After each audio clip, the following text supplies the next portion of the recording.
dear students, welcome to my YouTube channel Amil Shah Sheikh. Learn economics with Amil.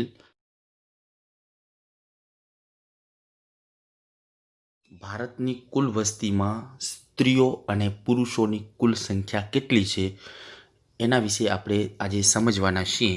તો અહીં આંકડાકીય માહિતી ઉપરથી જ આપણે અર્થઘટન કાઢવાનું છે કે ભારતમાં દર વખતે કુલ વસ્તીમાં સ્ત્રીઓ અને પુરુષોની સંખ્યા કેટલી છે એને જ આપણે શું કહીએ છીએ, સ્ત્રી પુરુષનું પ્રમાણ.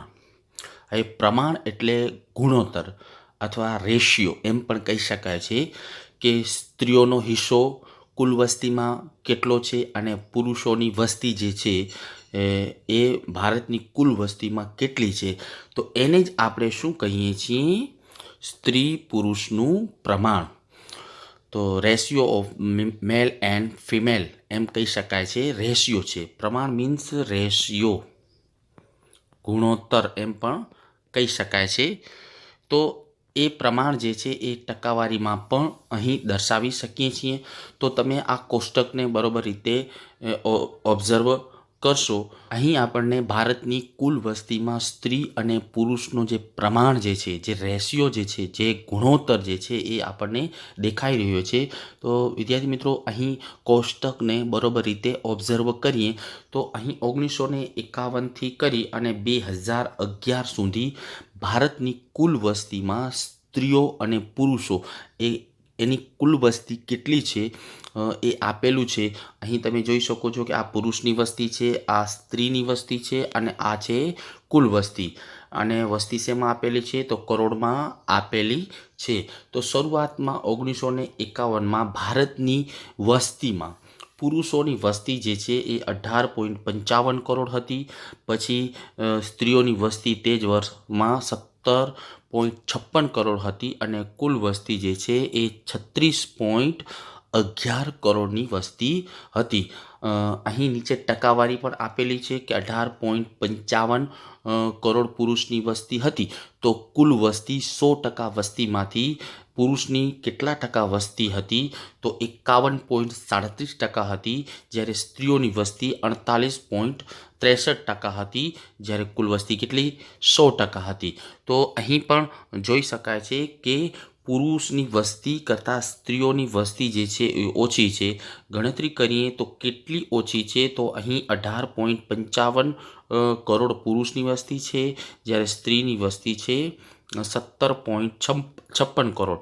તો આપણે ગણતરી કરીએ તો 15માંથી 6 જાય તો 9, 14માંથી 5 જાય તો 9 અને અહીં 0, એટલે કે 0.99 કરોડ. એટલે અર્થ થયો 0.99 કરોડનો અર્થ મતલબ કે 99 લાખ સ્ત્રીઓ જે છે એ પુરુષો કરતાં ઓછી હતી. અને અહીં 51.57% પુરુષોની વસ્તી, જ્યારે 48.63% સ્ત્રીઓની વસ્તી હતી. જો કે આ પ્રમાણ જે છે, આ ગુણોત્તર સરખો હોવો જોઈએ. 50% પુરુષ હોવા જોઈએ અને 50% સ્ત્રી હોવી જોઈએ. એની જગ્યાએ તમે જોઈ શકો છો કે પુરુષો 50% કરતાં વધુ છે, જ્યારે સ્ત્રીઓ જે છે 50% કરતાં ઓછી છે.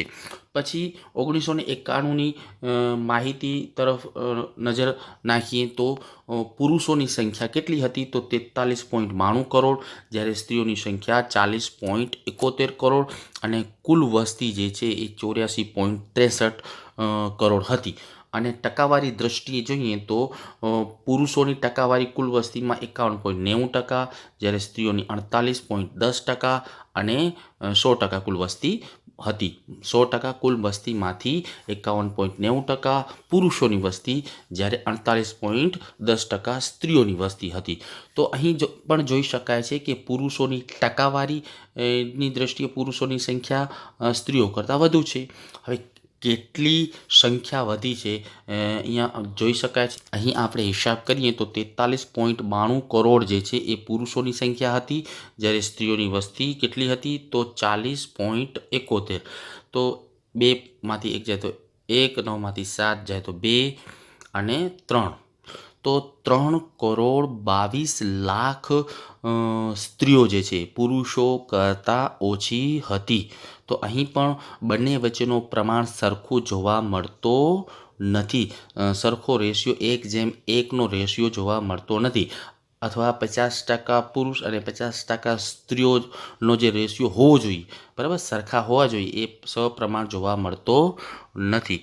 પછી આપણે 2011ની આંકડાકીય માહિતી ઉપર નજરઅંદાજ કરીએ તો 2011માં કુલ વસ્તી 121.02 કરોડ હતી, જેમાં પુરુષો 62.37 કરોડ, જ્યારે સ્ત્રીઓ જે છે 58.65 કરોડની વસ્તી હતી. ટકાવારી દ્રષ્ટિએ જોઈએ તો 51.54% પુરુષો, જ્યારે 48.46% સ્ત્રીઓની વસ્તી હતી. તો અહીં બંનેમાં જોઈ શકાય છે કે ટકાવારી દ્રષ્ટિએ પણ પુરુષોની ટકાવારી સ્ત્રીઓની ટકાવારી કરતાં વધુ છે, જ્યારે સ્ત્રીઓની ટકાવારી પુરુષોની ટકાવારી વસ્તી કરતાં ઓછી છે. તો અહીં પણ રેશિયો જે છે સરખો જોવા મળતો નથી. મતલબ કે પુરુષો અને સ્ત્રીઓનો પ્રમાણ જે છે સરખો જોવા મળતો નથી. તો પુરુષો કરતાં સ્ત્રીઓ જે છે 2011માં ઓછી હતી. કેટલી ઓછી હતી? તો આપણે સંખ્યાત્મક રીતે કાઢીએ, ગણતરી કરીએ તો 62.37 માઇનસ 58.65. તો અહીં જોવા મળે છે 7માંથી 5 જાય તો 2, પછી 13માંથી 6 જાય તો 7, અહીં 1 વધ્યો, 11માંથી 8 જાય તો 3, એટલે કે 3,72,00,000 જેટલી સ્ત્રીઓ જે છે પુરુષો કરતાં ઓછી હતી. બરાબર. તો આ સમગ્ર કોષ્ટક ઉપરથી એક અંદાજ આવી જાય છે કે 1951થી 2011 સુધી પુરુષોની સંખ્યા જે છે એ વધી છે. 18.55 કરોડમાંથી 62.37 કરોડ પુરુષોની સંખ્યા થઈ. એ જ રીતે સ્ત્રીઓની સંખ્યા પણ 1951થી કરી અને 2011 સુધીમાં સ્ત્રીઓની સંખ્યા પણ વધી છે. સ્ત્રીઓ 17.56 કરોડ હતી, જે વધીને 58.65 કરોડ થઈ ગઈ છે. એ જ રીતે ટકાવારી દ્રષ્ટિએ જોઈએ તો 1951માં પુરુષની ટકાવારી 51.37% હતી, જ્યારે સ્ત્રીઓની ટકાવારી 51.54% હતી. બરાબર. જ્યારે સ્ત્રીઓની ટકાવારી કુલ વસ્તીમાં 48.63% હતી, જ્યારે ટકાવારી બદલીને 2011માં 48.46% થઈ છે. તો અહીં કુલ વસ્તીમાં પુરુષો જે છે એની સંખ્યા વધી જ છે દર વખતે, જ્યારે સ્ત્રીઓની સંખ્યા પણ કુલ વસ્તીમાં વધી છે. અને ટકાવારી દ્રષ્ટિએ જોઈએ તો પુરુષની ટકાવારી જે છે કુલ વસ્તીમાં સ્ત્રીઓ કરતાં દર વખતે જે છે એ વધુ જ આપણને જોવા મળે છે. તો આ આંકડાકીય માહિતી ઉપરથી એક તારણ નીકળે છે કે પુરુષ અને સ્ત્રીઓ વચ્ચે જે વિષમતા એક પ્રકારની જોવા મળે. એના તારણ પણ આપણે કાઢી શકીએ છીએ. આપણે તારણ જ કાઢ્યા છે. જો કે ફરીથી તારણ જોઈએ તો 1951થી 2011 દરમિયાન પુરુષની કુલ વસ્તી અને સ્ત્રીઓની કુલ વસ્તીમાં વધારો જોવા મળે છે. જે કુલ વસ્તીમાં વધારો આપણને દેખાય છે કે પુરુષોની સંખ્યા પણ વધી છે અને સ્ત્રીઓની સંખ્યા પણ કુલ વસ્તીમાં વધી છે.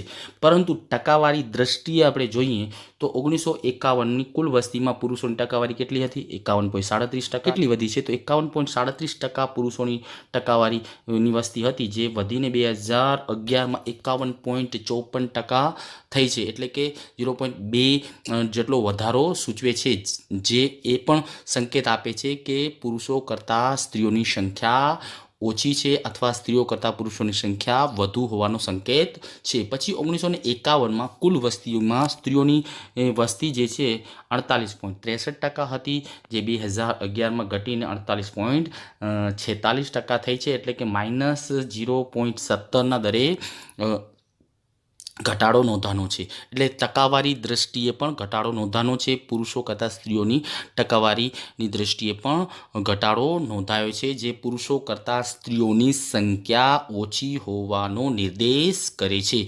તો આ જે બાબત જે છે, આંકડાકીય માહિતી, જે આ સમસ્યા જે છે એ આવનાર સમય માટે સ્ત્રી પુરુષ વચ્ચે શું ઊભી થાય છે? વિષમતા ઊભી થાય છે.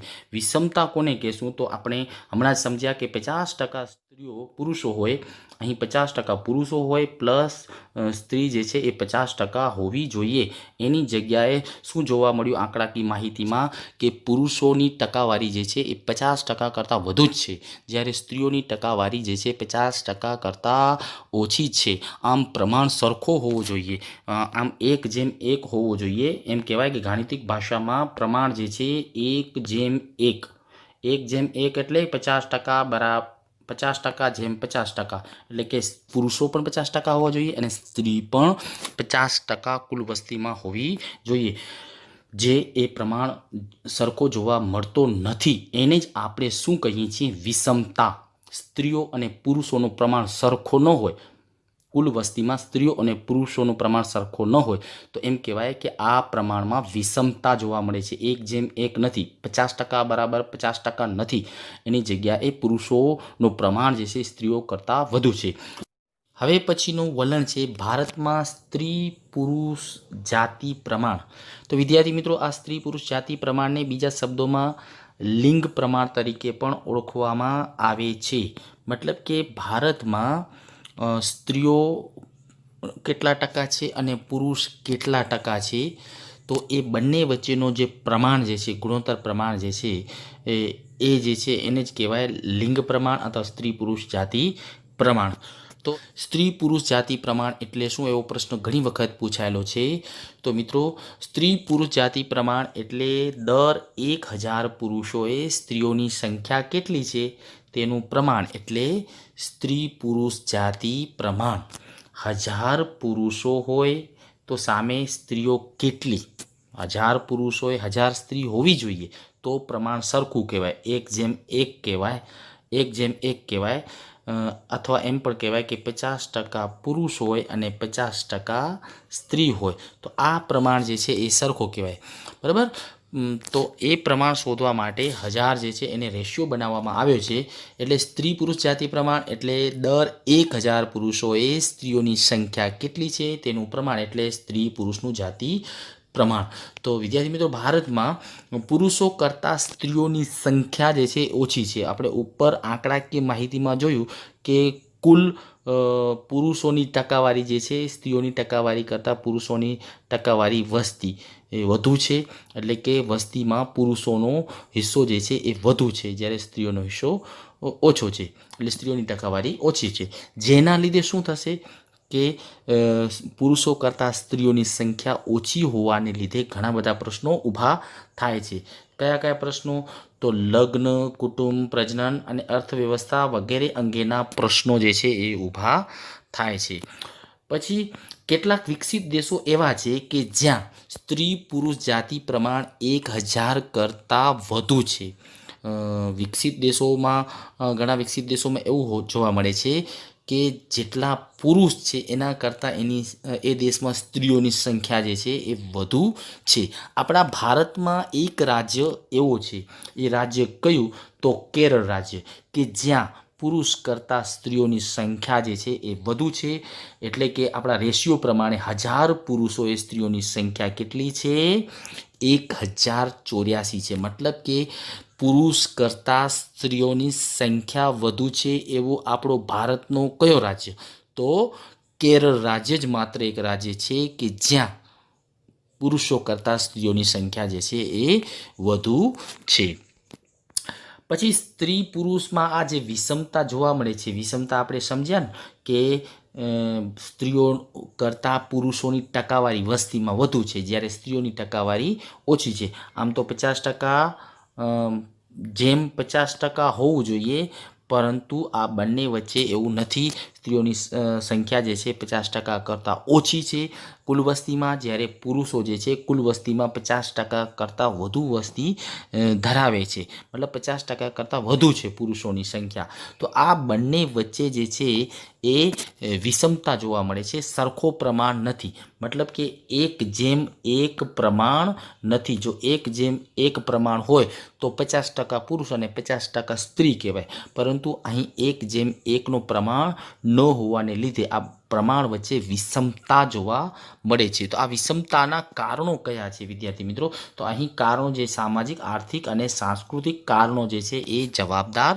છે. મતલબ પુરુષો કરતાં સ્ત્રીઓની સંખ્યા ઓછી હોવાના કારણો સામાજિક, આર્થિક અને સાંસ્કૃતિક કારણ છે. તો પુરુષ પ્રધાન વ્યવસ્થા એટલે શું? કે પુરુષોને જ વધુ અગ્રિમતા આપવામાં આવતી હતી, સ્ત્રીઓને નીચું ગણવામાં આવતું હતું. આર્થિક પ્રવૃત્તિઓ કોણ કરે? તો પુરુષ કરે. જ્યારે સ્ત્રીઓને માત્ર રસોડાનું કામ કરવાનું હોય, સ્ત્રીઓને ઘરની 4 દિવાલીમાં પૂરી નાખવામાં આવતું હતું. મતલબ સ્ત્રીને કોઈ પણ બહારના વ્યવહાર કરવા ઉપર પ્રતિબંધ હતા. એટલે કે સ્ત્રીઓને ઓછું મહત્ત્વ, જ્યારે પુરુષને વધુ મહત્ત્વ આપવામાં આવતું હોય એને જ આપણે શું કહીએ છીએ? પુરુષ પ્રધાન. પુરુષને અગ્રિમતા આપવામાં આવે એટલે કહેવાય પુરુષ પ્રધાન વ્યવસ્થા. પછી છે કારણ દીકરીઓને પોષણયુક્ત આહાર, પછી સ્વાસ્થ્ય હોય, શિક્ષણ હોય કે સંભાળ હોય, આ બધા ઉપર પૂરતું ધ્યાન આપવામાં આવ્યું ન હતું. બરાબર. પછી કારણ એક હતું દહેજ પ્રથા. દહેજ પ્રથામાં લીધે દીકરીઓ જે છે એના પ્રત્યે દુર્લક્ષ સેવામાં આવતું હતું. વિદ્યાર્થી મિત્રો, દહેજ પ્રથા એ સામાજિક દૂષણ છે કે જેના લીધે દીકરી લગ્ન અવિવાહિત રહે છે અને માનસિક તણાવ કે તણાવગ્રસ્ત હાલતમાં રહે છે. અને એના લીધે ઘણા કિસ્સાઓ એવા બન્યા છે કે સ્ત્રીઓએ આત્મહત્યા પણ કરી લીધેલી છે, જેના લીધે પણ સ્ત્રીઓની સંખ્યા જે છે એમાં ઘટાડો જોવા મળે છે. પછીનો એક કારણ હતો દીકરીઓની નાની વયે લગ્ન.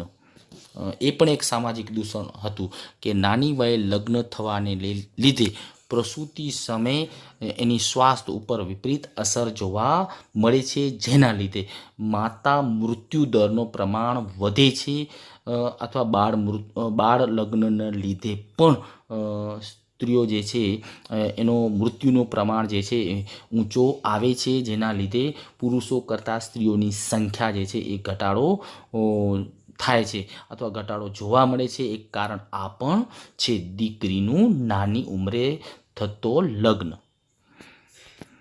તો વિદ્યાર્થી મિત્રો, આ જે છે કારણો જે છે એ આપણને સમજાના હશે કે સ્ત્રી અને પુરુષ વચ્ચે જે અસમાનતા જે છે, અનબેલેન્સ જે છે અથવા વિષમતા જે છે એના માટે સામાજિક કારણો મોસ્ટલી જવાબદાર છે. પુરુષ પ્રધાન અર્થવ્યવસ્થા, દહેજ પ્રથા, દીકરીનું નાની ઉંમરે થતા લગ્ન તથા દીકરીને ઓછો મહત્ત્વ આપવામાં આવતું હોય, પછી શિક્ષણ હોય, આરોગ્ય હોય કે સ્વાસ્થ્ય હોય, જેના લીધે સ્ત્રીઓની સંખ્યા જે છે પુરુષો કરતાં ઓછી રહી છે. હવે આપણે જોઈએ જાતિ પ્રમાણ. જે આપણે આગળ જે છે અર્થ જોયા ને કે દર 1000 પુરુષોએ સ્ત્રીઓની સંખ્યા કેટલી છે એને જ આપણે શું કહીએ છીએ? જાતિ પ્રમાણ કહીએ છીએ. તો હવે એમાં આંકડા આપેલા છે કે 1901માં દર 1000 પુરુષોએ સ્ત્રીઓની સંખ્યા ભારતમાં કેટલી હતી? તો અહીં જોઈ શકાય છે 972, જ્યારે ગુજરાતમાં 954. પછી 1931ની આંકડાકીય માહિતી પ્રમાણે દર 1000 પુરુષોએ સ્ત્રીઓની સંખ્યા કેટલી? તો 950, જ્યારે ગુજરાતમાં 945 છે. 1961માં 941 જ્યારે ગુજરાતમાં 940 છે. 1991માં દર 1000 પુરુષોએ સ્ત્રીઓની સંખ્યા 927 છે, જ્યારે અહીં ગુજરાતમાં 936 છે. 2001ની માહિતીમાં દર 1000 પુરુષોએ 933 સ્ત્રીઓ હતી, જ્યારે ગુજરાતમાં 921 હતી. પછી 2011માં 940 સ્ત્રીઓ હતી, જ્યારે ગુજરાતમાં 918 છે. આ મોસ્ટ ઇમ્પોર્ટન્ટ છે, પરીક્ષામાં ઘણી વખત પૂછાઈ ગયેલું છે. ગયા વખતે પણ પૂછાયેલું હતું કે ભારતમાં દર 1000 પુરુષોએ સ્ત્રીઓની સંખ્યા 2011માં કેટલી હતી? તો 940. જ્યારે એ રીતના પણ પ્રશ્નો પૂછાઈ શકે કે ગુજરાતમાં દર 1000 પુરુષોએ સ્ત્રીઓની સંખ્યા 2011ની આંકડાકીય માહિતી પ્રમાણે કેટલી હતી? તો 918 હતી. તો વિદ્યાર્થી મિત્રો, અહીં જોઈ શકો છો કે આ આખી આંકડાકીય માહિતીમાં 1000 પુરુષો એ સ્ત્રીઓની સંખ્યા ઓછી જ જોવા મળે છે ભારતમાં, અને ગુજરાતમાં પણ આવી સ્થિતિ છે. અહીં જે છે 28 સ્ત્રીઓ ઓછી છે. 1000 પુરુષોએ સ્ત્રીઓની સંખ્યા અહીંયા કેટલી ઓછી છે? 28 છે. અહીં 50 સ્ત્રીઓની સંખ્યા ઓછી છે. અહીં 59ની સંખ્યા ઓછી છે. અહીં 63ની સંખ્યા ઓછી છે. અહીં 67ની સંખ્યા ઓછી છે. પછી અહીં જે છે એ 60 સંખ્યા સ્ત્રીઓની ઓછી છે.